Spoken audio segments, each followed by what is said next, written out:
জবের থেকে এই কুকিং চ্যানেলটা খুলেছি তবের থেকে আমার ইনকাম হোক আর না হোক জ্বালাতন কিন্তু প্রচুর বেড়েছে।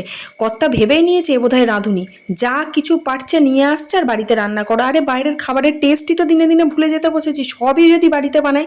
আজকে একটা আস্ত মুরগি নিয়ে হাজির, আমার তো দেখে হয়ে গেছে, আমি ভাবলাম বোধহয় এই গোটা মুরগিটাই আজকে রান্না করে খাওয়াতে বলবে।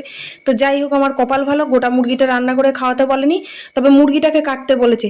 ভাবুন কিরকম জ্বালাতন, মুরগি কাটা কি এতই সহজ? বাড়ির বটি দিয়ে কি আর মুরগি কাটা যায়? মনে হচ্ছে মুরগির বদলে আমার হাতের মাংসই আজকে খাইয়ে ফেলবো। তো অনেক কষ্টের সৃষ্টে যাই হোক মুরগির মাংসটা কেটেছি।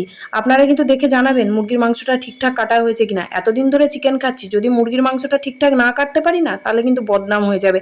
আর এই মাংসটাকে আজকে কিভাবে রান্না করেছি সেটা কিন্তু নেক্সট ভিডিওতে আসছে, লং ভিডিওতে।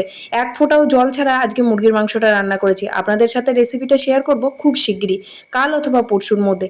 চোখ রাখবেন মামুনস কিচেনে। আর আজকের এই ভিডিওটা কেমন লাগলো অবশ্যই জানাবেন, আর ভালো লাগলে শেয়ার করবেন।